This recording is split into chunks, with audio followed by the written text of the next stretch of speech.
Video. दोस्तों जैसे मैंने इसके पिछले वीडियो में बता दिया कि वेटिंग लिस्ट जब भी जारी होगा मैं उसमें ए टू जेड आपको बताने वाला हूँ आपका सिलेक्शन क्यों नहीं हुआ और जिसका हो गया है उसका कैसे रिजेक्ट होगा।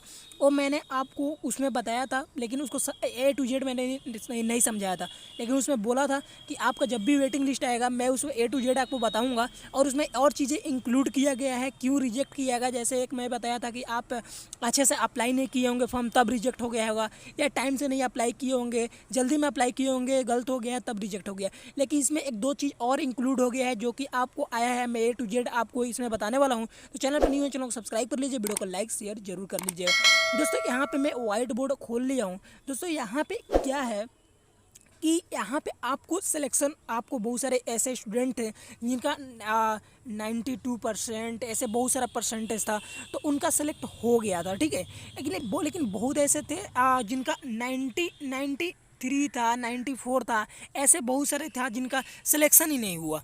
लेकिन इनका ऐसा क्यों नहीं हुआ, उनका क्यों हो गया ऐसा क्यों? क्योंकि मार्क्स पर अगर ले रहा है जीडीएस तो मार्क्स पर सिलेक्शन कर लेना चाहिए, लेकिन इनका क्यों नहीं लिया?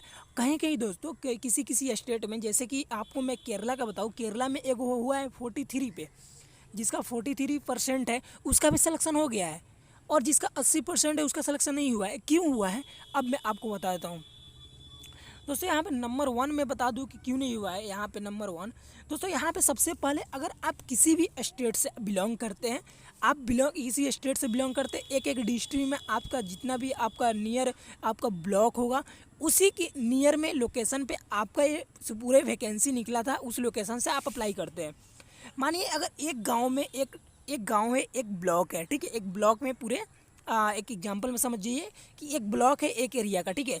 वहाँ पे अगर अगर आप मानिए 10,000 लोग रह रहा है तो उसमें से 5,000 ऐसे तो स्टूडेंट होंगे, ठीक है। 5,000 स्टूडेंट का, और उस एरिया में वैकेंसी कितना है? 500। उस एरिया में वैकेंसी 500 है उस एरिया में, क्योंकि ये पैन इंडिया में 3800 निकला था, ठीक है। और उस एरिया में, जिस एरिया में 500 वैकेंसी है, ठीक है, और स्टूडेंट कितना है, अप्लाई करने वाला कितना है? 5,000 अप्लाई करने वाले हैं।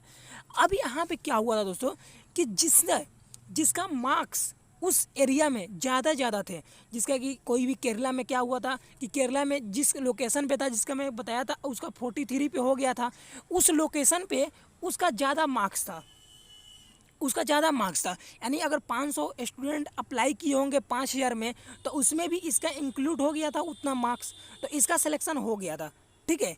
तो इसका एक रीज़न एक गवर्नमेंट बिहार ने निकाला, जो कि एक रीज़न ये भी दिया कि इसका सिलेक्शन क्यों नहीं हुआ, क्योंकि हर एरिया में बहुत सारे स्टूडेंट होते हैं और उस एरिया में पोस्ट बहुत कम होता है। 500 पोस्ट में 5,000 अप्लाई कर रहे हैं, तो वहाँ पे किस मार्क्स में? एक तो मार्क्स के बेसिक पे ले रहा है, तो आपको मार्क्स के बेसिक पे ही आपको सिलेक्शन कर लिया एरिया में। जैसे कि आपको बहुत ऐसे मेरे कमेंट सेक्शन में बहुत स्टूडेंट थे, पूछ रहे थे, गर्ल्स बॉयज़ सब पूछ रहे थे कि मेरा 94 है, 92% है, मेरा नहीं हुआ सिलेक्शन। दोस्तों आपका क्या है कि आप जिस एरिया से आते होंगे, जिस एरिया से बिलोंग करते होंगे, आपका जिस एरिया में ब्लॉक होगा उसमें क्या हुआ है कि आपका जितने भी सर्कल होगा आप गाँव में, शहर में, वो सारे अप्लाई किए होंगे। जितने भी अप्लाई किए होंगे वो आपसे ज़्यादा मार्क्स के होंगे या आपके बराबरी मार्क्स के होंगे, तो उनका हो गया है। और एक दूसरा जो पॉइंट है, एक नंबर 1 पॉइंट है, दूसरा ये पॉइंट है कि उन्होंने सबसे पहले आपको, जब से ये तो नंबर 1 पॉइंट हो गया। जो सेकेंड नंबर है कि वो तो सबसे पहले वो क्या किए हैं, सेकेंड नंबर पॉइंट, वो सबसे पहले अप्लाई किए हैं। दोस्तों अगर 5,000 जब फॉर्म है, 500 फॉर्म है और बच्चे 5,000 हैं, तो उसमें से तो सबसे पहले अगर मान 250 अगर एप्लीकेशन सबसे पहले अगर अप्लाई कोई कर रहा है तो सबसे पहले तो उनको चेक किया जाएगा ना। और सबसे ज़्यादा उसमें से जो मार्क्स होगा, अगर इसमें से अगर 250 अप्लाई कर रहे हैं तो 100 को तो मार्क्स जिसका ज़्यादा ही होगा, 150 का सेलेक्ट नहीं होगा। तो वैसे ही अगर कोई अप्लाई किया होगा उसी टाइम पे, अगर अगर 20 दिनों का टाइम है एप्लीकेशन का, तो 10 दिनों में अगर 500 अप्लाई हो गया होगा, 5,000 अप्लाई, तो उसी में से मार्क्स देखकर उनको सेलेक्ट कर लिया गया है, ठीक है। तो यहाँ पे आपका ये रीज़न है। दूसरा रीज़न है कि आपका सेलेक्ट नहीं होने का। और दोस्तों यहाँ पे जो तीसरा रीज़न है वो मैं आपको पहले ही बहुत सारे वीडियो में बता दिया हूँ कि एप्लीकेशन को आपको सही से नहीं अप्लाई किए हैं। आप जब भी एप्लीकेशन को अप्लाई किए हैं, हो सके आप साइबर कैफ से अप्लाई करवाए होंगे, हो सकता है आप फ़ोन से अप्लाई किए होंगे, तो उसमें कुछ प्रॉब्लम के कारण कुछ आपको जो कुछ ऐसे जो फॉर्म होगा उसमें लिखा होगा जो आप गलत भर दिए होंगे, तो वहाँ पे आपका सेलेक्ट नहीं हुआ होगा, वहाँ से भी रिजेक्ट हो गया है। जैसे कि मैं एग्जांपल में आपको बताऊं कि अभी जो डॉक्यूमेंट वेरिफिकेशन चल रहा है उसमें दोस्तों बहुत सारे ऐसे स्टूडेंट हैं जो अपने मार्क्स जितना सर्टिफिकेट में अगर आपका 50% है, अगर 50% पर सिलेक्शन हुआ है तो उनका अगर 1% अगर मार्क्स गलत डाल दिए हैं तो उनका रिजेक्ट हो गया है ओनली 1% से। 1% से कुछ होने वाला नहीं है, लेकिन इस एप्लीकेशन में 1% से उनका रिजेक्ट हो गया है। लेकिन उनका भी जल्दी अप्लाई करने का एक और ऑप्शन आएगा एडिट उडिट करने का, तो उनका भी अपडेट इसी चैनल पे मिल जाएगा। और जिसका सिलेक्शन नहीं हुआ है ओनली ये बेसिक हो सकता है, जो अभी लिस्ट जारी हुआ है क्या क्या रीजन बताया गया है इन लोगों का सिलेक्शन नहीं होने का।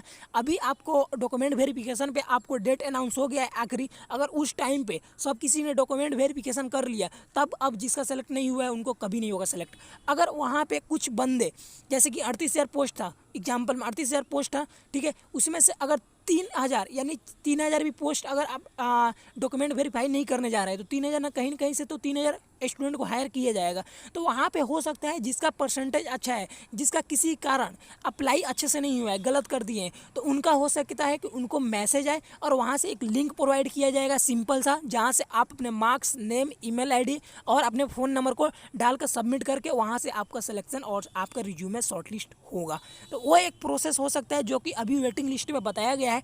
अगला जो भी इन्फॉर्मेशन आएगा वो आपको इसी चैनल पे मिल जाएगा। तो थैंक यू सो मच, आपको कंफर्म हो गया होगा। अगर किसी भी चीज़ का अगर डाउट है तो आप हमारे व्हाट्सएप ग्रुप में जुड़ सकते हैं, आप कॉल कर सकते हैं, साथ साथ आप मैसेज कर सकते हैं कमेंट सेक्शन में।